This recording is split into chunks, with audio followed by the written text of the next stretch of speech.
తాకట్లో ఉన్న మీ బంగారాన్ని విడిపించి ఆ రోజు ఆన్లైన్ రేటుకి కొంటాం. Sharma gold company. నమస్కారం, సుమన్ టీవీకి స్వాగతం. మార్చి నెల ద్వాదశ రాశుల వారికి ఏ రకంగా ఉండబోతుంది, గ్రహ స్థితిగతులు ఎలా ఉన్నాయి, ఎటువంటి ఫలితాలను ఇస్తున్నాయి, ఎటువంటి పరిహారాలను వీళ్ళు పాటించుకోవాలి, ఈ అంశాలని తెలియజేసేందుకు మనతో పాటు ఉన్నారు ప్రముఖ జ్యోతిష్య రత్న, జ్యోతిష్య చక్ర వైభవ నిపుణ డాక్టర్ రాలపల్లి రవికుమార్ గారు. గురుగారు నమస్కారం. నమస్కారం. గురుగారు, ద్వాదశ రాశుల వారికి ఈ మార్చి నెల ఎలా ఉండబోతుందో తెలుసుకునే ముందు నవగ్రహాల స్థితిగతులు ఎలా ఉన్నాయి, ఎలాంటి ఫలితాలను అందిస్తున్నాయి? శరదిందు సమాకారే పరబ్రహ్మ స్వరూపిణి వాసరాపీఠ నిలయే సరస్వతి నమస్తే. సుమన్ టీవీ ప్రేక్షకులకు నమస్కారం. మార్చి నెల 2025 నవగ్రహాలు ద్వాదశ రాశుల్లో ఎక్కడ ఉన్నాయి ఇప్పుడు తెలుసుకుందాం. ముందుగా సూర్యుడు వచ్చేసి మనకి మీన రాశిలో ఉన్నారు.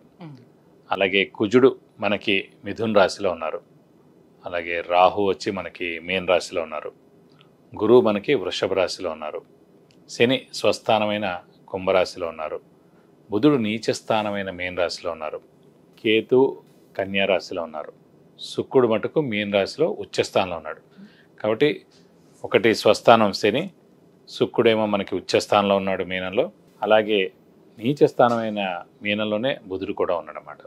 ఇవి నవగ్రహాలు ద్వాదశ రాశుల్లో మార్చి నెల అంతా ఈ స్థానాల్లో ఉంటాయి.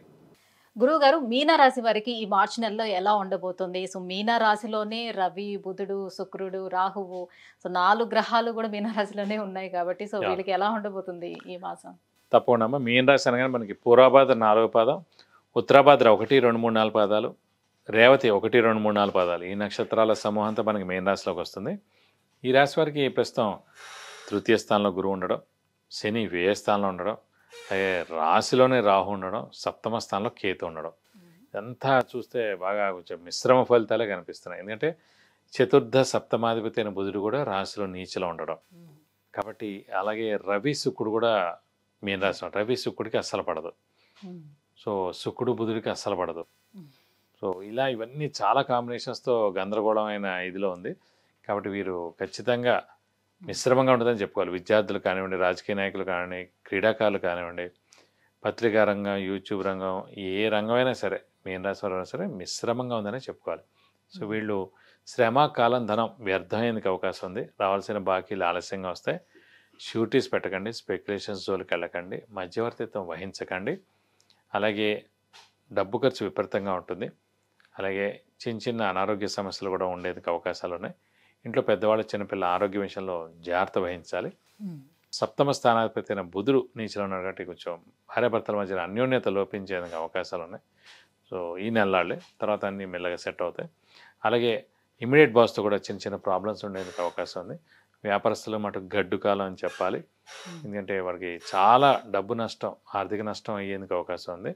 కాబట్టి వ్యాపారస్తులకు ముఖ్యంగా ఏంటంటే ఎక్స్పాన్షన్కి వెళ్ళకండి, అలాగే కొత్త వ్యాపారం స్టార్ట్ చేయకండి. ప్రస్తుతం అయితే కనుక 1 ఏడాది దాకా అసలు వద్దు.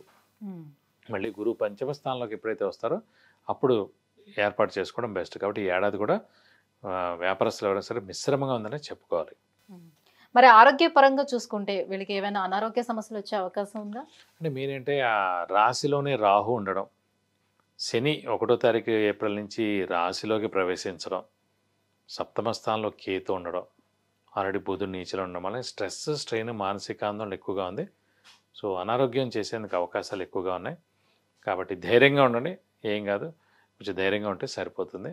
ఎందుకంటే మే నుంచి ఎలాగో రాహుకేతులు కూడా మారిపోతారు. రాహుకేతులు మారిపోయారంటే 50% ప్రాబ్లం తీరిపోతుంది. అలాగే మే నుంచి చతుర్థ స్థానంలో గురువు వస్తాడు. అప్పటి నుంచి ఇంకొంచెం 10% బాగుంటుంది. ఒక్క శని తప్ప మిగతా అన్ని గ్రహాలు ఆటోమేటిక్గా సెట్ అవుతాయి మే నుంచి. కాబట్టి ఈ 2 నెలలు కొంచెం కష్టపడితే సరిపోతుంది. మరి ఆర్థిక పరంగా చూసుకున్నప్పుడు ఎటువంటి జాగ్రత్తలు తీసుకోవాల్సిన అవసరం ఉంటుందా డబ్బు విషయంలో? ఆర్థిక పరంగా ఏంటంటే ఖచ్చితంగా ఎవరికి అప్పులు ఇవ్వకండి, ఇస్తే తిరిగి రావు. ఎవరికైనా ఫైనాన్షియల్గా హెల్ప్ చేస్తే ఖచ్చితంగా తిరిగి రావు. అలాగే అప్పులు ఎక్కువగా చేయాల్సి ఉంటుంది. అప్పుల వాళ్ళ బెడద తప్పదు. కొత్త అప్పులు, లోన్లు కూడా తీసుకునేందుకు అవకాశం ఉంది. కాబట్టి ఆర్థికంగా మటుకు మిశ్రమంగా ఉందని చెప్పుకోవాలి.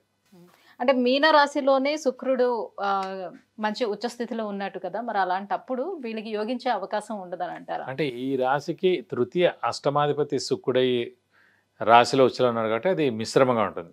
వాడు యోగకారకుడు, అదృష్టకారకుడు, లక్ ఫేవర్ చేసే గ్రహం అయిన వాడైతే హెల్ప్. అంటే ఫర్ ఎగ్జాంపుల్ అంటే మిథున్ రాశికి కన్యా రాశికి, లేదంటే మిథున లగ్నం కన్యా లగ్నం, లేదంటే మకర రాశి లేదంటే మకర లగ్నం, లేదంటే కుంభరాశి లేదంటే కుంభలగ్నం వారికి అయితే యోగకారకుడై వాడు ఉచ్చలో ఉన్నాడు కాబట్టి వాళ్ళకి మేలు చేస్తుంది.